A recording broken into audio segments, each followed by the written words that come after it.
अब हम यहाँ पर वेक्टर मल्टीप्लिकेशन देखेंगे।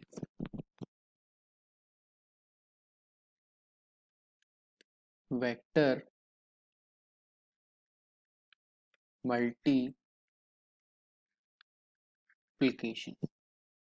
तो बेसिकली यहाँ पर दो टाइप के वेक्टर मल्टीप्लिकेशन होते हैं। पहला डॉट प्रोडक्ट, या फिर हम इसे स्केलर प्रोडक्ट भी कहते हैं, क्योंकि जब हम यहाँ पर मल्टीप्लिकेशन करते हैं तो जो इसका प्रोडक्ट का रिजल्ट निकलता है वो एक स्केलर क्वांटिटी होती है, और दूसरा होता है हमारा क्रॉस प्रोडक्ट,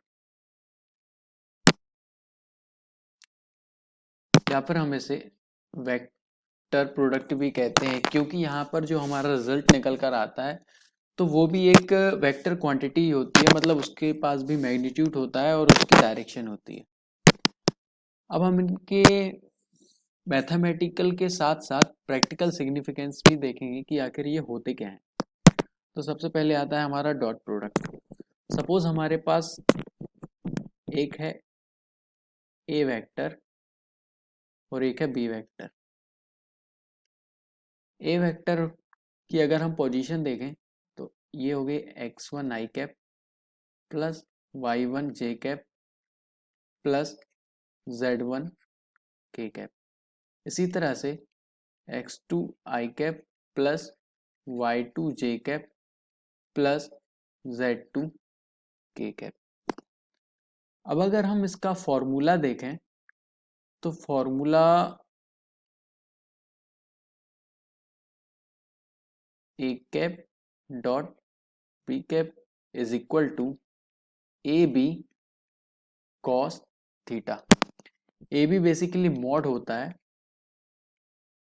दैट इज इनका मैग्नीट्यूड, इन वेक्टर का मैग्नीट्यूड, जो कि अब हम इसे इसका प्रैक्टिकल सिग्निफिकेंस देखते हैं कि ये इस डॉट प्रोडक्ट का प्रैक्टिकल मतलब होता क्या है। सपोज हम 3D में बात कर रहे हैं तो ये हो गई हमारी x मतलब आई कैप, हो गई y जे कैप और z के कैप। अब अगर हमें यहाँ पर निकालना है आई कैप डॉट आई कैप, तो ये डॉट प्रोडक्ट का प्रैक्टिकल सिग्निफिकेंस आखिर होता क्या है। तो ये हमारे पास जो एक्स एक्सिस है, अगर इसके ऊपर हम एक और एक्स एक्सिस का प्रोजेक्शन देखें तो ये उसे पूरा कवर कर लेगा। तो हम कह सकते हैं कि i dot i is equal to 1। अगर इसी तरह से हम जे कैप और जे कैप का मल्टीप्लिकेशन देखें तो ये भी आएगा 1, क्योंकि ये उसे पूरा कवर कर रहा है। के कैप और के कैप का डॉट प्रोडक्ट भी हम देखें तो ये भी आ रहा है 1, क्योंकि ये उसे पूरी तरह से कवर कर रहा है। लेकिन अगर हम यहाँ पर आई कैप को जे कैप के साथ मल्टीप्लाई कर दें तो हम यहाँ पर देख रहे हैं कि आई कैप पर जो जे कैप है, अब ये वाई एक्सिस का प्रोजेक्शन इस एक्स एक्सिस पर एक पॉइंट पर आ रहा है जो कि नेग्लिजिबल है। अब ये नेग्लिजिबल है, इसलिए इसका प्रोडक्ट जो डॉट प्रोडक्ट होगा वो होगा 0। ऐसे ही बाकी एक्सिस के साथ भी होगा, जैसे J cap dot K cap is equal to 0 और I cap dot K cap is equal to 0। So that is the practical significance of dot product. अगर हम फॉर्मूले की हेल्प से देखें तो I cap dot I cap is equal to 1 cross 1 cos 0, इसका मतलब 1। J cap dot J cap is equal to 1 cross 1 cos 0 is equal to 1. Similarly, k cap dot k cap is equal to 1 cross 1 cos 0 is equal to 1. अगर हम आई cap को जे cap के साथ multiply करें तो यहाँ पर 1, ये दोनों यूनिट वेक्टर हैं, तो 1 क्रॉस 1 इंटू कॉस 90। अब कॉस 90 यहाँ पर 0 होता है तो ये 0। इसी तरह से I cap dot K cap is equal to 0 and J cap dot K cap is equal to 0। So that is the mathematical significance of the dot product. अब इस फॉर्मूले को अगर हम ध्यान से देखें, अगर हमें सपोज एंगल निकालना है, इन वेक्टर्स के बीच में एंगल निकालना है, तो ये हम कैसे निकालेंगे? तो यहाँ पर a dot b is equal to x1 x2 plus y1 y2 plus z1 z2। और साथ ही हमने यहाँ पर देखा था कि it is equal to mod a mod b cos theta. अब मॉड का सीधा सा मतलब होता है it is under root x1 square plus y1 square plus z1 square, साथ ही इंटू अंडर रूट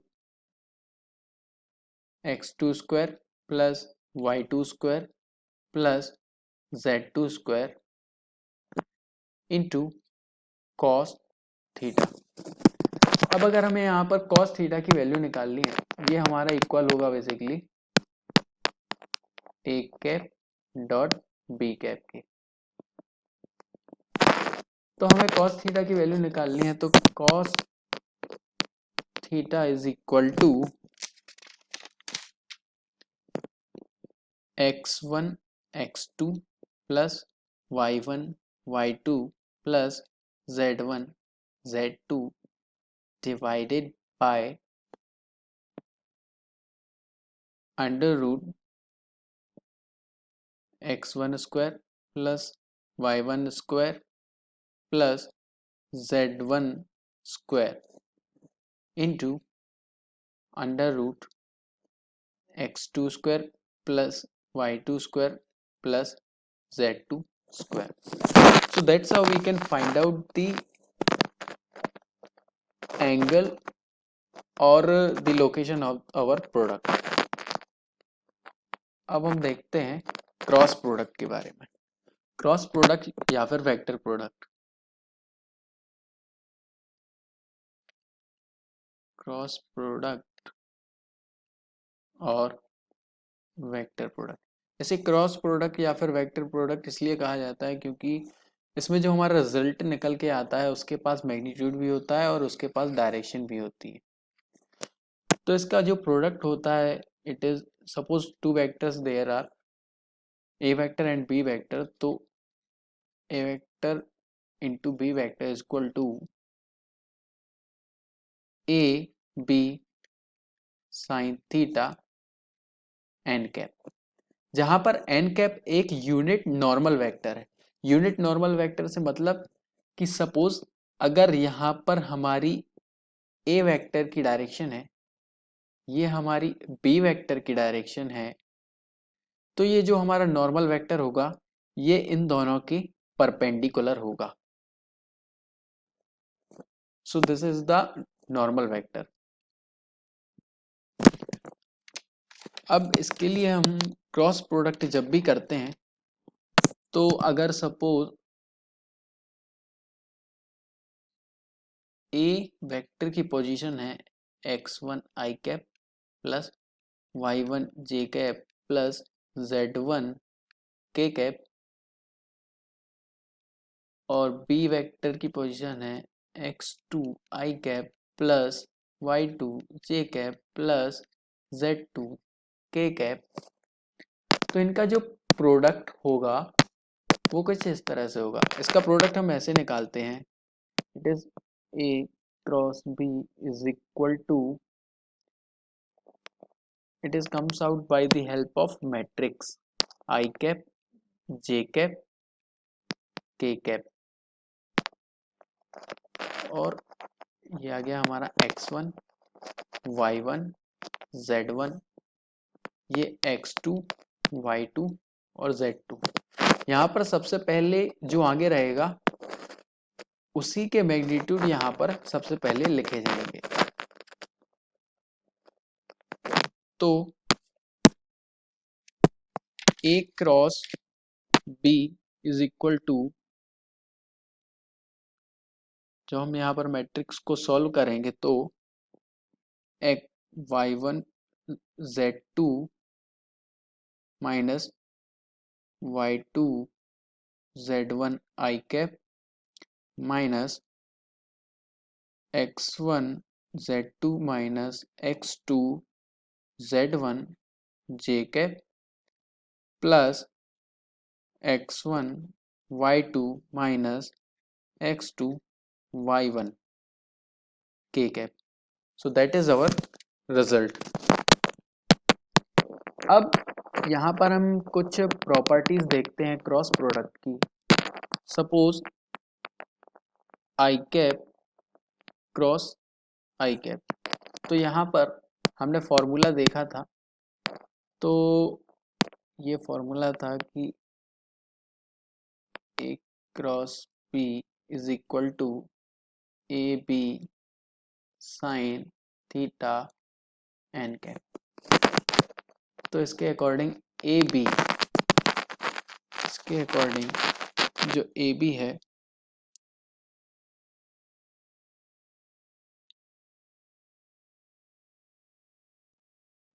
सपोज यहाँ पर हम देखेंगे जे कैप के साथ, तो ये ए बी ये हो गया यूनिट वेक्टर 1, ये हो गया 1, क्योंकि आई कैप और आई कैप के साथ जोड़ेंगे तो ये साइन थीटा 0 होने के कारण ये हमारा पूरा 0 हो जाएगा।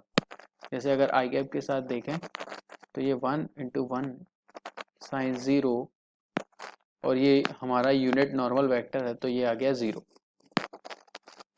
अब I cap into J cap is equal to unit vector है ये, तो ये 1 इंटू 1 इंटू साइन 90 डिग्री। अब इसका जो नॉर्मल वेक्टर है वो उसकी डायरेक्शन जे जो होगा, के जो होगा वो प्लस होगा या फिर माइनस होगा, तो इसे फाइंड आउट करने के लिए हम क्या करते हैं, अपने राइट हैंड थंब रूल का यूज करते हैं। तो जो हमारी फिंगर्स हैं उनको हम आई एक्सिस की डायरेक्शन में लेंगे, मतलब एक्स एक्सिस की डायरेक्शन में करेंगे, और जो वाई एक्सिस है उसकी तरफ हम उसे कर्ल करेंगे, और वाई एक्सिस की तरफ कर्ल करने पर जो हमारे थंब की डायरेक्शन होगी वो हमारे थर्ड एक्सिस की डायरेक्शन होगी। अब अगर ये पॉजिटिव होगी तो हम इसे पॉजिटिव लेंगे, और अगर ये नेगेटिव होगी तो हम इसे नेगेटिव लेंगे। तो हम यहाँ पर देख रहे हैं कि ये पॉजिटिव आ रही है, so it is K cap, so it is K. तो हमने यहाँ पर देखा कि I cap multiplied by J cap is equal to K cap. ठीक इसी तरह से अगर हम बाकी भी देखें, लेकिन अगर हम यहाँ पर इनको अपोजिट कर दें तो ये I cap into J cap into I cap is equal to minus K cap, ये आएगा हमारा because of right hand thumb rule के कारण। सो दैट्स हाउ हमने यहाँ पर देखा कि A cap A vector cross B vector is not equals to B vector cross A vector. So that's how हम यहाँ पर क्रॉस प्रोडक्ट और डॉट प्रोडक्ट करते हैं। Thank you.